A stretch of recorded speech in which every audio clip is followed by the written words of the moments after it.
नमस्कार, आप देख रहे हैं न्यूज 18 बिहार झारखंड और मैं हूं आपके साथ लक्ष्मी। दिल्ली एनसीआर में प्री मॉनसून की पहली बारिश ने जहां उमस भरी गर्मी से बड़ी राहत दी है, तो वहीं लोगों की मुसीबतें भी बढ़ा दी है। दिल्ली एनसीआर में मॉनसून की पहली ही बारिश से लोगों का बुरा हाल है। मूसलाधार बारिश की वजह से दिल्ली एयरपोर्ट पर बड़ा हादसा हुआ है।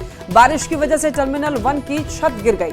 हादसे में कई लोग घायल भी हुए हैं, वहीं कई कार क्षतिग्रस्त भी हुई है और इस हादसे में घायल हुए लोगों को अस्पताल में इलाज के लिए भर्ती कराया गया है। ये कुछ तस्वीरें हैं, देखिए ये घटनास्थल की, जहां पर आप देख सकते हैं कि जो छत है वो गिर गई है टर्मिनल 1 की और वहां पर गाड़ियां रखी हुई थी वो क्षतिग्रस्त हो गई। कुछ लोग भी थे वो भी दुर्घटनाग्रस्त हो गए।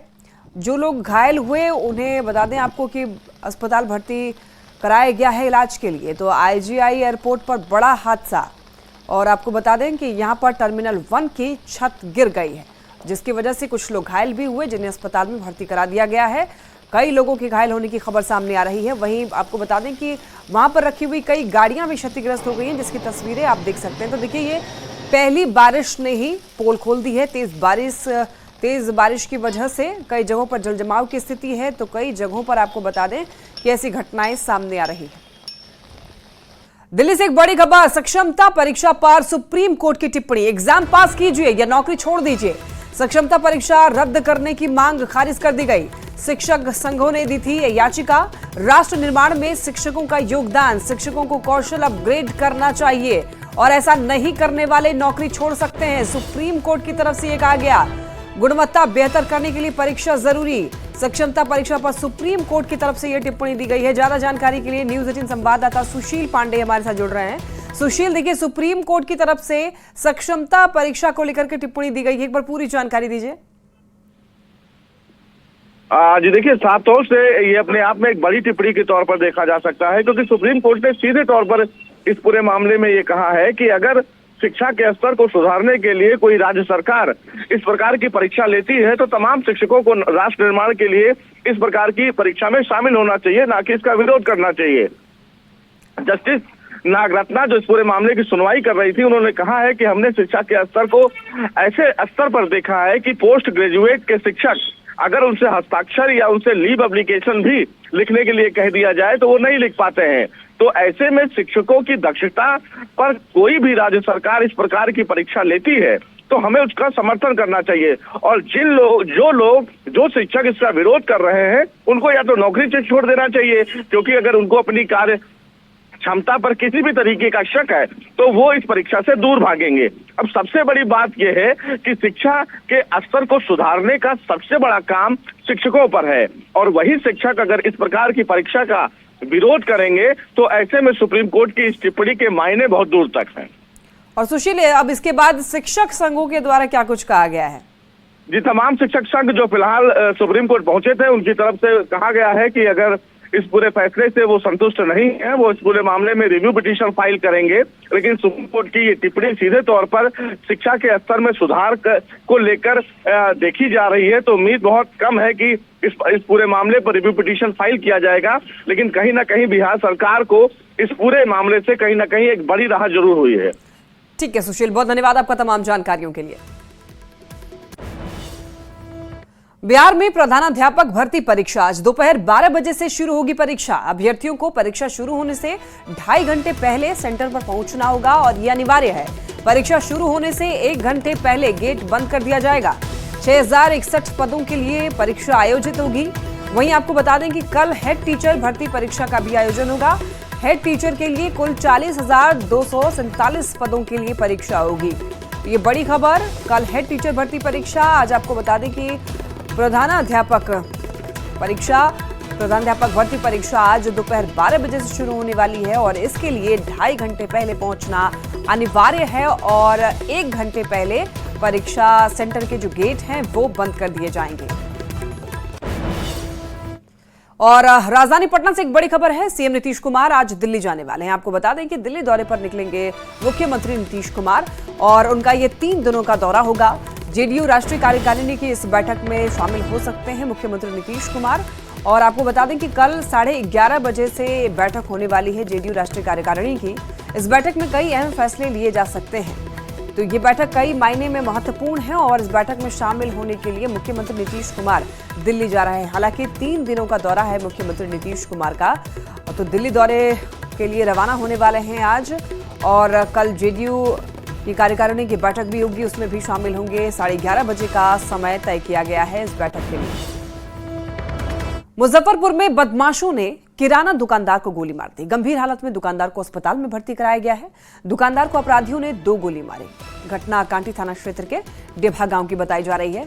घायल दुकानदार नाम गुड्डू सिंह। किराना दुकानदार गुड्डू सिंह अपने दुकान के बाहर टहल रहे थे, तभी बाइक पर सवार होकर के 2 अपराधी आए और गोली उन पर चला दी। इस घटना के पीछे आपसी रंजिश बताई जा रही है। हालांकि पुलिस के संज्ञान में अब ये मामला है और पुलिस पूरे मामले की जांच पड़ताल कर रही है। अज्ञात व्यक्तियों के द्वारा गोली से उसके ऊपर 2 अज्ञात व्यक्तियों द्वारा गोली चलाई गई।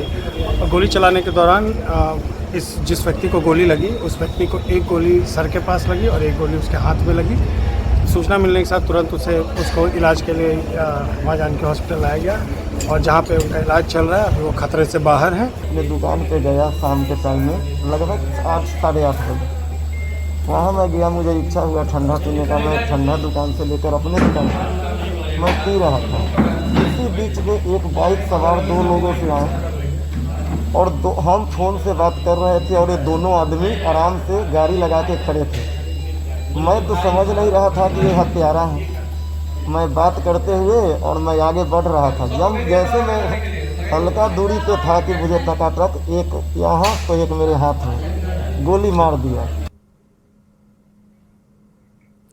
कटिहार के बलरामपुर विधानसभा क्षेत्र में विधायक महबूब आलम और बारसोई थाने में तैनात एक पुलिस अधिकारी तू मैं करते हुए दिख रहे हैं। दरअसल बारसोई थाना को डायल 112 से एक जमीन विवाद को लेकर आपसी तनाव की सूचना मिली थी और इस सूचना पर पुलिस घटनास्थल पर पहुंची तो माले विधायक महबूब आलम पुलिस अधिकारी को कानून का पाठ पढ़ाते हुए नजर आए और पुलिस पर वहां से चले जाने का दबाव बनाने लगे। तो विधायक को पुलिसकर्मी उसी कानून का हवाला देते हुए घटनास्थल से चले जाने के लिए विधायक से लिखित यहाँ पर मांग रहे थे।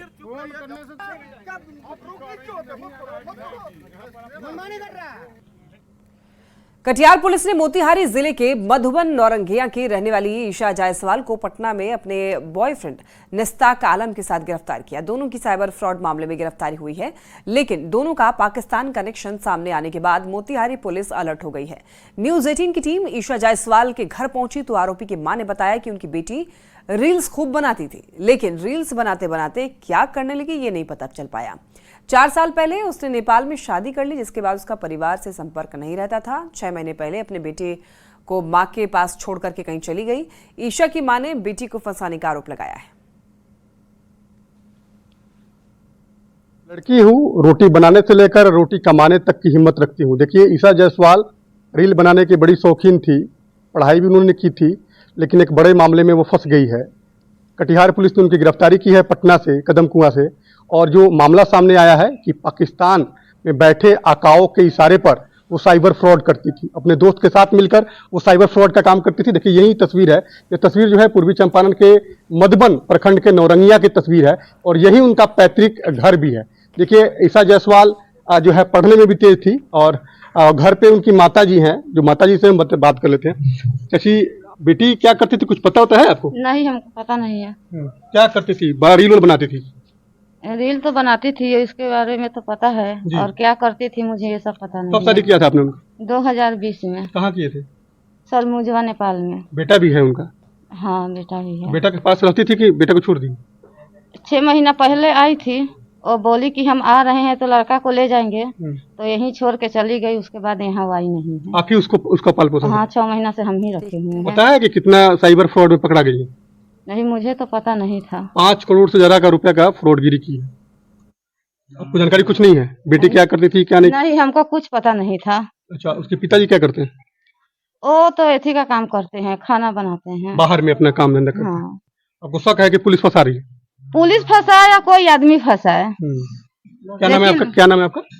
रिंकू जायसवाल। देखिए, रिंकू जायसवाल जी है, यही ईशा की माता जी है और आरोप लगा रही हैं कि इनके बेटी को फंसाया गया है। देखिए, बड़ा साइबर फ्रॉड मामला है और 5 करोड़ के से ज्यादा का ट्रांजैक्शन जो है वो किया गया है। पाकिस्तान के कई जो है कागजात भी मिले हैं जो मोबाइल नंबर मिले हैं वो पाकिस्तानी नंबर हैं और पाकिस्तान में बैठे जो आका हैं उनके इशारे पे ये काम करती थी। बड़ा मामला है। इनकी माता जी जरूर ये मांग कर रही है कि पुलिस निष्पक्ष तरीके से जांच करे, क्योंकि मेरी बेटी रील बनाने की भले ही शौकीन थी लेकिन साइबर फ्रॉड नहीं करती थी। ये डिमांड कर रही है कि पुलिस इसकी निष्पक्ष तरीके से जांच करे। उनिश कुमार, न्यूज़ 18, पूर्वी चंपारण। सिवान से एक बड़ी खबर, जादरौंदा में दो गाड़ियों के बीच टक्कर में भीषण आग लग गई। आपको बता दें कि दोनों गाड़ियां धू कर जल गई। एक ट्रेलर पूरी तरीके से जलकर राख हो गया। आग लगने के बाद दोनों चालक ने कूदकर अपनी जान बचाई। बताया जा रहा है कि एक ट्रेलर 2 दिन से खराब सड़क किनारे लगी थी और आपको बता दें कि तभी दूसरे ट्रेलर ने टक्कर मार दी। फायर ब्रिगेड की 3 गाड़ियों ने काफी मशक्कत के बाद बता दें आपको आग पर काबू पाया और इस घटना के बाद सड़क पर घंटों अफरा तफरी का माहौल बना रहा।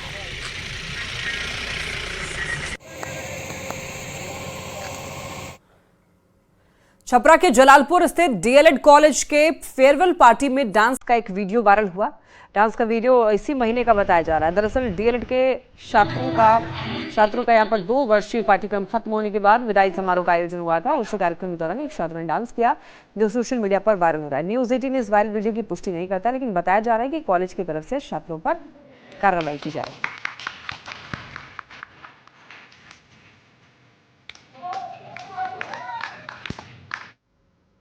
बिहार में अगले 3 जुलाई तक अलग अलग जिलों में मानसून का असर देखने को मिलेगा और अच्छी बारिश की संभावना भी जताई गई है। मौसम विभाग ने फिलहाल 24 घंटे के लिए अररिया, किशनगंज और कटिहार में भारी बारिश को लेकर चेतावनी जारी की है और लोगों से ठनका से बचने की अपील भी की है।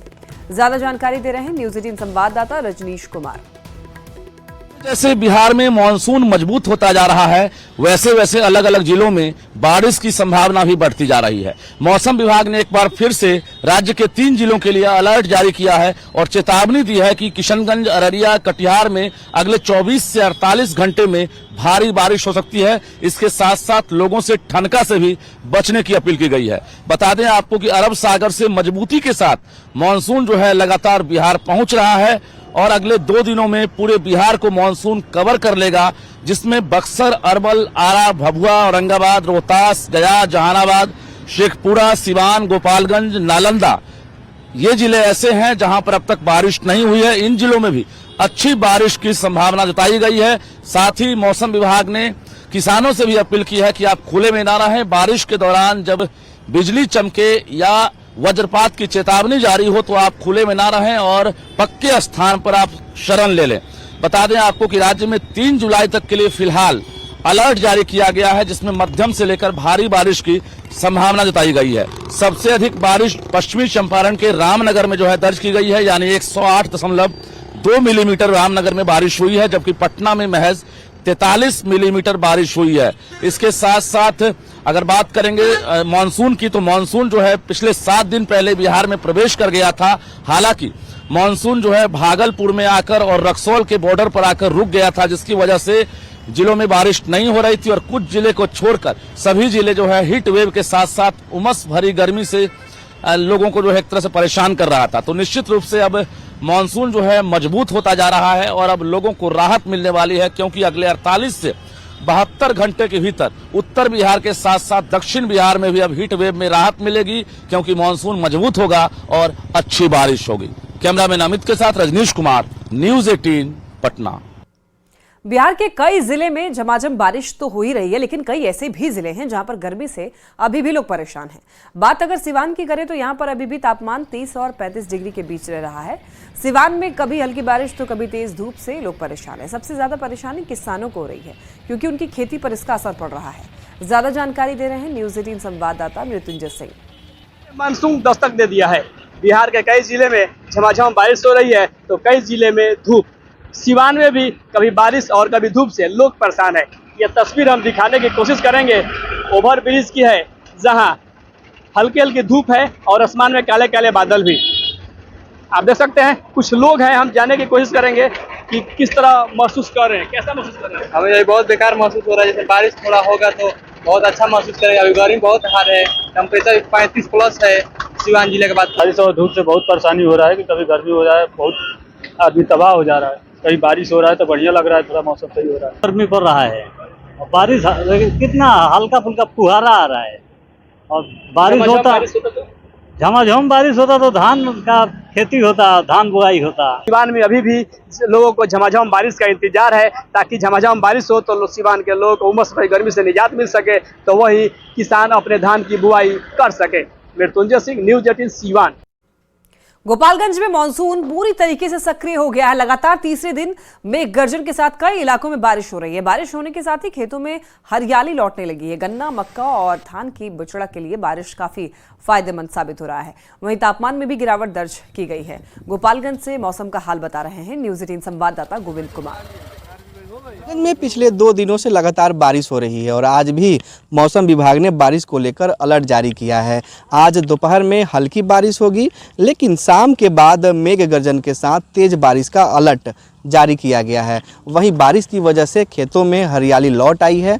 गन्ने की फसल हो या फिर मक्के की फसल हो या फिर धान की बुआई की बात हो, किसान खुश नज़र आ रहे हैं क्योंकि उनके खेतों में हरियाली लौट आई है। बारिश बहुत दिन से रुका रहा। अब बारिश होता तो गन्ना के लिए भी फसल के लिए उपतंत बाटे, मक्की के लिए भी उपतंत बाटे, रुआ धान के लिए भी उपतंत बाटे, फसल के लिए बारिश से बहुत फायदेमंद बाटे। किसानों के लिए खुशी है, हर इंसान के लिए खुशी है। किसान के तो किसान तो है ही है, लेकिन हर इंसान के लिए खुशी है। गर्मी से परेशान थे लोग, गर्मी के लिए परेशान थे, लेकिन हर इंसान एकदम बिल्कुल सुखी शांति में है। वहीं दूसरी तरफ बारिश की वजह से मौसम सुहाना हो गया है और तापमान में गिरावट दर्ज की गई है। आज गोपालगंज की न्यूनतम तापमान की बात करें तो आज न्यूनतम तापमान 28 डिग्री तक पहुंच चुका है।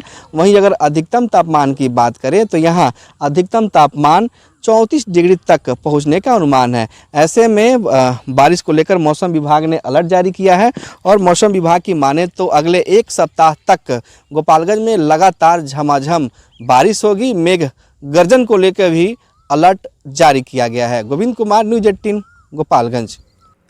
कैमूर के किसान मौसम की बेरुखी से परेशान है। बारिश नहीं होने से किसान परेशान हैं। किसानों के धान का बिचड़ा सूख रहा है। कैमूर को धान का कटोरा कहा जाता है। किसानों का कहना है कि नहर से अब तक पानी नहीं पहुंचाया गया है। मानसून के आने में भी देरी हो रही है। जो था समरसेबुल से जगह जगह बीज डाले, फिर उसके बाद कहीं कहीं तो ऐसा है कि वहाँ समरसेबुल भी नहीं है। तो सूखा का बहुत प्रॉब्लम है, कभी बीज उज का प्रॉब्लम हो रहा है पटाने उटाने में, यही सब दिक्कत हो रहा है। तो देखिए भगवान भी बारिश नहीं कर रहे हैं। हाँ। ऊपर से नहर का वही हाल है। अब हम बिया हुआ डला गया है सब, और धूप इतना तेज निकलता है कि पूरा बिजड़ा सूख जाता है। और बिजली का भी वही हाल है कि रात में पूरा रात बिजली नहीं रहता है, तो पटाया कैसे जाए। दिन बहुत दिक्कत भल का भइल, जैसे कि मानसून भी नहीं खे बहिनाल, नहर भी नहीं आइल, बिया बाल झुरा गल बा, दरार भी फाटल बा। यही प्रॉब्लम बा, सरकार के बहुत कमी बा। नालंदा में बाढ़ और सुखाड़ को लेकर के लगातार तैयारी चल रही है, लेकिन रहुई प्रखंड के मिर्जापुर गांव के पास में पंचानी नदी का तटबंध क्षतिग्रस्त है। अगर बारिश हुई और पंचानी नदी में तेज बहाव आया तो ये तटबंध टूट जाएगा। कई एकड़ खेत जलमग्न हो जाएंगे। मिर्जापुर गांव के भी पानी में डूबने का खतरा है। जायजा लिया न्यूज़ 18 संवाददाता अभिषेक कुमार ने। बाढ़ और सुखाड़ को लेकर लगातार तैयारियां चल रही है, लेकिन जो है स्थल पर कहीं तटबंध का मजबूती का नजर नहीं आ रहा है। तो देख सकते हैं अभी हम पहुंचे हैं नालंदा जिले के रहुई प्रखंड के मिर्जापुर गांव में, जहां पर जो है पंचानी नदी किनारे जो है ये तटबंध जो है अभी भी जर्जर हालत में है और यहां पर किसी भी तरह का कोई मरम्मती कार्य नहीं कराया गया है। हालांकि अब बारिश का समय आ गया है। अगर बारिश हुई और जो नदी में पानी आई तो एक जो है ये तटबंध है जो कभी भी टूट सकता है और जो है खेत में जो है पानी लीन हो सकता है। तो यहाँ पर देख सकते हैं किस तरह से जो है ये मिर्जापुर गांव के पास जो है यहाँ पर जो है तटबंध। T20 वर्ल्ड कप के दूसरे सेमीफाइनल में भारत ने इंग्लैंड को 68 रनों से रौंदते हुए फाइनल में जगह बनाई है। भारतीय टीम तीसरी बार T20 वर्ल्ड कप के फाइनल में पहुंची है और इससे पहले भारत 2014 में T20 विश्व कप के फाइनल में पहुंचा था। गयाना में हुए मुकाबले में भारतीय टीम ने पहले बल्लेबाजी करते हुए 171 रन बनाए थे और इंग्लैंड को जीत के लिए 172 रनों का लक्ष्य दिया था। इसके जवाब में इंग्लैंड 103 रनों पर ऑल आउट हो गई। भारत के लिए अक्षर पटेल और कुलदीप यादव ने 3-3 विकेट चटकाए, जबकि बुमराह को 2 विकेट मिले। मैच में शानदार प्रदर्शन के लिए अक्षर पटेल को मैन ऑफ द मैच का पुरस्कार मिला। इंग्लैंड ने 2022 में मेलबर्न में हुए सेमीफाइनल में भारतीय टीम को 10 विकेट से हराया था। इस मैच में भारत ने इंग्लैंड को हराकर उस हार का हिसाब चुकता कर लिया है। भारत के लिए रोहित शर्मा ने 57 रनों की शानदार पारी खेली। उनके अलावा सूर्य कुमार यादव ने 47 और हार्दिक पांड्या ने 23 रनों की पारी खेली। अब फाइनल में 29 जून को भारत का मुकाबला साउथ अफ्रीका से होगा। और इसी के साथ बुलेटिन में इतना ही। नजर डालेंगे हेडलाइंस पर।